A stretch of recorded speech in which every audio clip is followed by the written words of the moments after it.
마태복음 5장 1절서부터 3절 우리 다시 한번 보겠습니다.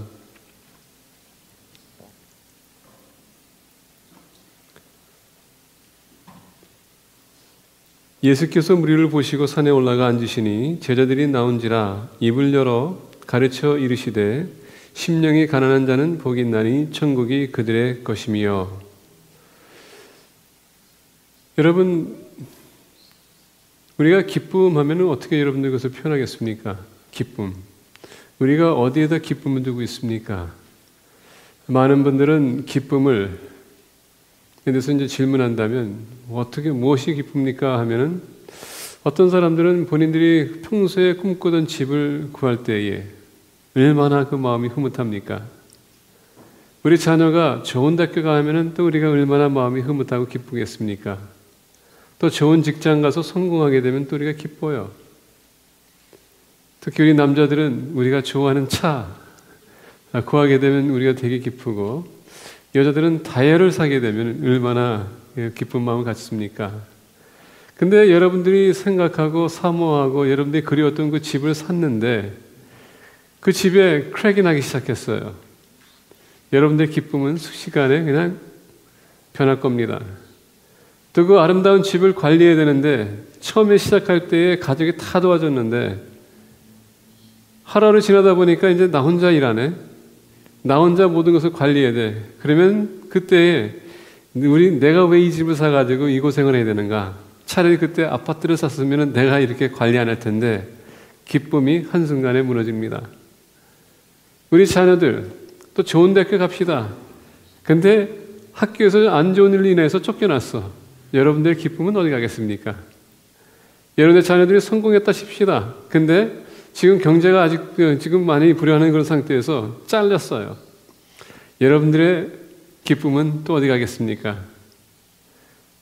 그 다이아 반지 내 남편이 사준 것 1캐럿, 2캐럿짜리 얼마나 커요. 정말 반짝반짝 빛납니다. 근데 어프레이즈 가서 받아보니까 가짜야. 그 기쁨은 어디 가겠습니까? 차를 샀는데 그 차가 레인차입니다. 그러면은 여러분들의 그 차를 산 거에 대한 기쁨 어디 가겠습니까? 기쁨은요, 왔다가 갈 수 있는 게 기쁨입니다. 육신적인 차원에서 우리가 어떻게 그 상황을 보고 판단하냐, 그리고 내가 받아들이냐에 따라서 기쁨은 유지할 수 있는 것이고요. 그 기쁨이 순식간으로 사라질 수 있다는 얘기입니다.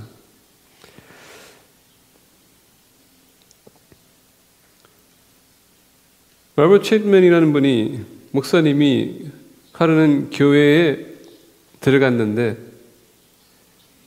들어가자마자 나는 얘기합니다. 오늘 나는 무거운 짐을 가지고 교회 나왔다네. 같이 사역하는 분이, 동료가 보면서 무슨 무거운 짐? 그러면서 챗맨을 보니까 이 무거운 짐 사람의 그 표정이, 원래 무거운 짐 하게 되면 얼굴이 조금 좀 어두워져야 되고 표정이 좀 안 좋아야 되는데 기쁨이 넘칩니다. 웃음이 나와요. 그러면서 나는 이 기쁨이 큰 부담이 있다. 그래서 친구가 많이 보면서 도대체 무슨 부담이기에 당신의 얼굴이 그 모양이냐? 왜 이렇게 기뻐 보이나? 그랬더니 내가 하루 시작하는 것, 내가 해야 될 일, 그 부담 너무나도 감사하기 때문에 나는 이렇게 기쁘다. 여러분, 내가 어떻게 그 상황을 받아들이냐에 따라서 기쁨이 있을 수 있고요, 기쁨이 사라질 수 있다는 얘기입니다. 근데 여러분, 이 기쁨의 근원은 어디서부터 시작하는가? 우리가 그것을 나누길 원해요. 오늘 많은 분들 이렇게 대화하다 보면 기쁨이 사라지고 있습니다. 페인이 많아요. 무거운 짐이 있습니다. 부담이 있어요. 대화하다 보면은 기쁨이 아니라 마음에 불만이 가득 찼습니다.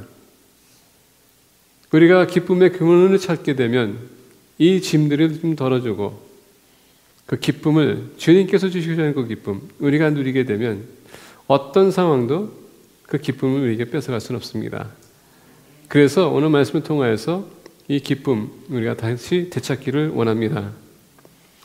오늘 본 말씀 다시 한번 돌아가게 되면 성경에서 심령이 가난한 자는 복이 있나니. 근데 영어를 보게 되면 이렇게 얘기합니다. Blessed are the men in spirit. 거꾸로 사용됐습니다. 복이 있다. 심령이 가난한 자는. 그래서 첫 번째 우리가 나누기 원하는 것은 뭐냐면 이 복이 도대체 무엇인가? 이 복을 우리가 보기를 원합니다. 복이란 단어는 우리가 헬라어를 볼 때에 마카리오스라는 단어에서 파생됩니다. 마카리오스라는 단어를 보게 되면 이런 뜻을 갖고 있어요. 기쁘다. 해피니스라는 뜻입니다. 해피니스. 뭔가 이렇게 계속 우리 삶에서 뭔가 해피닝이 있다는 얘기예요. 그래서 우리가 즐겁게 만든다는 얘기입니다. 근데 여기서 또 무슨 단어가 파생되냐면은 이 마카리오스는요, 하느님에게 인정받는 이라는 뜻을 갖고 있습니다. 다시 얘기한다면 우리가 하느님에게 인정받을 때에 우리가 기쁨이 찬다는 얘기예요. 우리 자녀들이 우리에게 달려와서 아빠 나 이거 했어 저거 했어 했을 때에 여러분들이 내 아들 내 딸이 이걸 했네? 그래서 칭찬할 때에 우리 자녀들이 기쁜 것처럼 기쁨이 바로 거기서 온다는 얘기예요. 하느님에게 인정받을 때에 우리가 기쁨이 온다는 얘기입니다. 우리가 하느님에게 인정받지 못하면 그 기쁨은 사라지고 계속 죄책감과 죄라는 것 때문에 우리가 계속 마음이 무거워지기 시작합니다. 그리고 무거운 마음이 있기 때문에 우리가 모든 것이 다 짜증이 나기 시작해요. 힘들어지기 시작합니다. 어려워지기 시작합니다.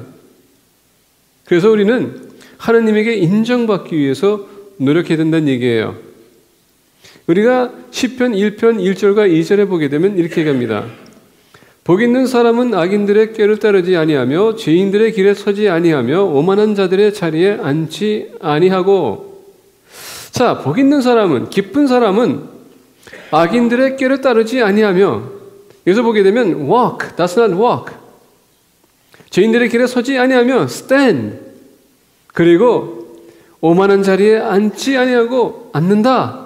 다시 얘기한다면 같이 걷는 것과 같이 있는 것과 앉아 있는 것, 죄와 같이 있다 보면 악한 사람과 같이 있게 되면 어떻게 됩니까? 하느님의 기준에 벗어나는 것입니다. 그러면 하느님에게 인정받을 수가 없어요.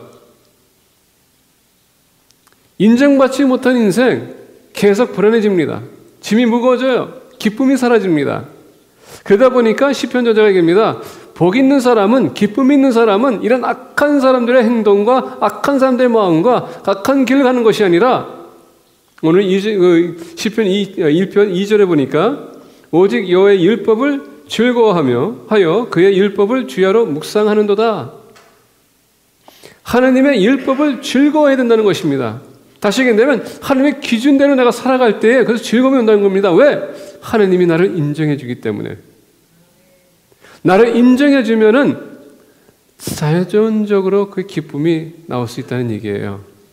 근데 인정해 주지 않으면 내가 불안해지는 겁니다. 마찬가지로 여러분들의 자녀가 여러분들에게 인정받지 못하게 되면 항상 불만이 있어요. 특히 여러분들이 자녀 둘이 있는데 하나는 계속 칭찬해 주고 하나는 계속 미움을 주게 되면 그거로 인하여서 불행한 길로 가게 돼 있다는 얘기예요. 우리 부모님이 어떻게 하냐에 따라서 우리 자녀가 보고 배운다는 얘기죠. 그래서 하나님은 우리 사랑하시되 똑같이 사랑하는 것입니다. 근데 반면에 우리가 그 사랑을 받기 위해서는 똑같이 인정받기 위해서 노력하는 겁니다. 인정하는 순간에 나는 기쁨이 찰 수 있어요. 그래서 우리가 기쁨을 얻기 위해서는 나의 뜻대로 나의 방식대로 내가 원하는 대로 사는 것이 아니라 아버지의 뜻이 무엇인지 내가 주의 깊게 주목하고 거기에 따라서 움직이게 되는 얘기입니다. 그렇다면 어떻게 됩니까? 아버지를 내가 인정받기 위해서 어떻게 하면 좋을까요?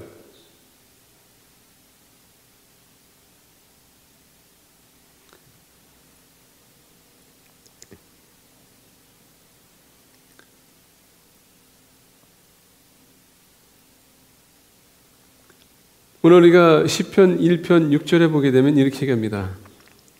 무릇 의인들의 길은 여호와께서 인정하시나 악인들의 길은 망하리로다. 의인하고 했었을 때 여러분, 그는 하느님의 기준으로 사는 것입니다. 하느님의 기준은 내 생각이 개입돼서는 안 된다는 얘기예요. 근데 오늘날 우리가 신앙생활 하면서도 내 뜻을 거기다 포함해서 마치 하나님의 뜻인 것으로 우리가 해석할 때가 많습니다. 그게 우리의 죄를 범하게 하는 올무가 될 수 있다는 얘기예요. 그래서 우리가 하나님의 말씀을 볼 때에 나의 생각이나 나의 그리움이나 이런 것을 거기에다가 포함시켜서는 안 되고 그냥 내 마음을 비고 그 말씀을 액면 그대로 먼저 내가 받아들여야 돼요. 그리고 비춰봐야 됩니다. 나는 과연 선입견을 가지고 보지 말라는 얘기입니다. 이 말씀을 볼 때에 내가 그러면 어떻게 이 말씀을 내가 바르게 살 것인가, 바르게 내가 행동할 것인가, 그것을 봐야 된다는 얘기입니다. 자, 우리가 다시 본문 말씀으로 돌아가게 되면 예수님께서 산에 올라가 이제 제자들에게 산상수훈에 대해서 선포합니다. 자, 산상수훈을 우리가 이야기하는 뭐냐면은 하나님께서는 천국 시민이 이 땅에서 살아가야 될 그 삶에 대해서 지금 비춰주고 있습니다. 그래서 예수님께서는 이렇게 얘기합니다. 3절에 심령이 가난한 자는 복이 있나니. 아까 복은 뭐라 했습니까? 심령이 가난해지만은 복이 있고요. 4절에 보니까 애통하는 자는 복이 있다고 했습니다. 그리고 5절에 보니까 온유한 자는 복이 있나니. 6절에 보니까 의를 줄이고 목마른 자는 복이 있나니. 긍휼히 여기는 자는 복이 있나니. 마음이 청결한 자는 복이 있나니. 화평하게 하는 자는 복이 있나니. 의를 위하여 박해를 받는 자는 복이 있나니. 자, 예수님께서 산상수훈에서 올라가셔서 선포하고 있는데, 자, 제자들 그 얘기 듣고 있어요. 아니, 기쁨은, 복은 이런 데서 올 수가 없는데, 이것은 사람이 힘들거나 어렵거나 저주받은 사람들에게 꼭 오는 단어들인데, 왜 이것을 해야지만 우리에게 기쁨이 있을까? 이건 제자들이 들었었을 때에, 그리고 많은 무리 들었었을 때에, 이건 납득할 수 있는 그런 말씀이 아니었어요. 아마 그들이 얘기 들었었을 때에, 아니, 이게 복받는 생활이라고 아마 입이 벌려졌을 것입니다. 주님, 그래서 우리가 받아들일 수 없는 그런 말씀입니다. 근데 주님께서 얘기합니다. 계속 우리가 원치 않는 것, 우리가 생각하기에 이것은 우리에게 나쁜 것이라고 생각하고 아픔이라고 생각하고 그리고 박해받는 것, 이것은 우리에게 상처를 주는 얘기인데 이게 어떻게 복이 될 수 있을까? 제자들은 이게 납득이 안 갔습니다. 그럼에도 불구하고 주님께서 얘기합니다. 너가 천국 시민이 되기 위해서는 반드시 이 8가지를 너희들이 취해야 될 필요가 있다. 8가지를 취하게 되면 내가 너를 인정할 것이다. 근데 여러분 여기서 얘기했던 것은 우리가 인생 살아가면서 내가 옛 습관으로, 그러니까 옛 속성을 가지고 살아가는 것이 아니라 새로운 속성을 살아가기 때문에 이런 어려움이 있는 것입니다. 왜? 계속 부딪히기 때문에 내가 옛날 것을 없애야 되기 때문에 내 몸에서 쳐야 되는 것이 되기 때문에 그런 아픔이 있는 것입니다. 그러나 주님께서 원하는 삶을 위해서라면은 내가 하나씩 나의 나쁜 습관들, 나의 나쁜 언어들, 나쁜 편어종들 이 모든 것을 하나씩 내가 제거하기 시작하게 되면 그게 아픔을 주지만 결국은 하나님께서는 내가 너를 인정하노라. 그래서 사도 바울이 그러지 않습니까? 주님에게 인정받기 위해서 발견되기 위해서는 내가 그동안 살아왔던 그 모든 삶 내가 다 잊어버리겠다. 내가 다 버리겠다. 인정받아야지 우리는 진정한 기쁨을 받을 수 있습니다.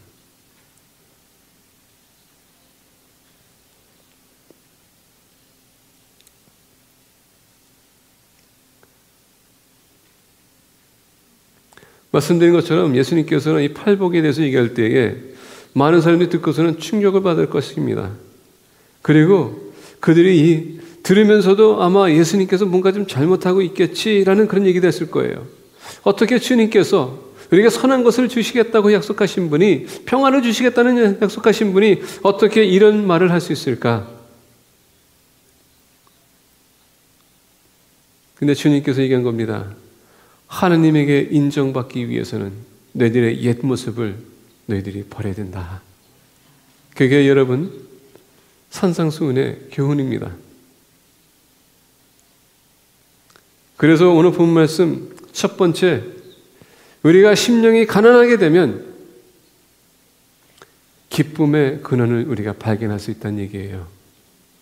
그래서 예수님께서 심령이 가난한 자는 복이 있나니 천국에 저희 것이며 거기서부터 시작했다는 얘기입니다. 그리고 우리가 의를 위해서 박해당하게 되면 또 거기에서도 천국이 거의 저희 것이며 그게 마무리란 얘기입니다. Blessed. 복이 있다. 그것은 기쁨이라는 것입니다.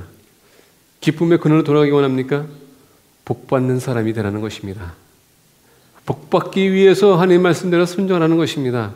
복받기 위해서 하나님의 뜻대로 살아가야 된다는 얘기예요. 여러분의 뜻이 아니라 여러분들이 원하는 것이 아니라 하나님께서 원하는 것을 위해서 우리가 살아가야 된다는 것입니다.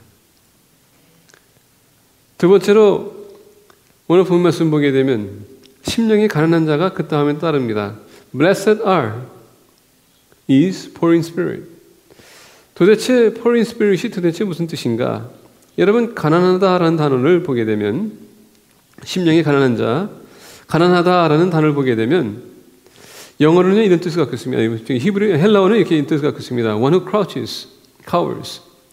crouches라는 것은요, 마치 여러분 굶주리는 사람이 배고픔에 자기 자신을 쭈그리는 거 있죠? cowers라는 것은 자기가 얼마나 연약한지 다시 얘기한다면 두려움을 떠는 것을 두고 이해하는 것입니다. 그래서 이 poor in spirit이라는 단어를 우리가 보게 되면 자기 자신을 두려움 때문에 남에게 숨기는 자라는 뜻이에요. 근데 여기서 뜻은 또 무엇을 갖고 있냐면요. 나는 아무것도 할 수 없다라는 그런 표현입니다. 그렇기 때문에 당신이 저를 도와주지 않는 한 나는 아무것도 할 수 없다. 예수님 시대에 예수님께서 여리고를 들어갈 때나 예루살렘에서 나올 때에 항상 거기에는 거지가 있었다고 합니다. 그리고 다윗의 자손 예수여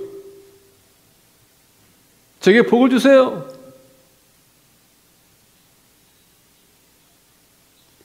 심령이 가난한 사람은 있는 사람에게 손을 내미는 것입니다. 그리고 계속 간청하는 거예요. 저의 배고픔을, 저의 연약함을 붙들어 주세요. 채워주세요.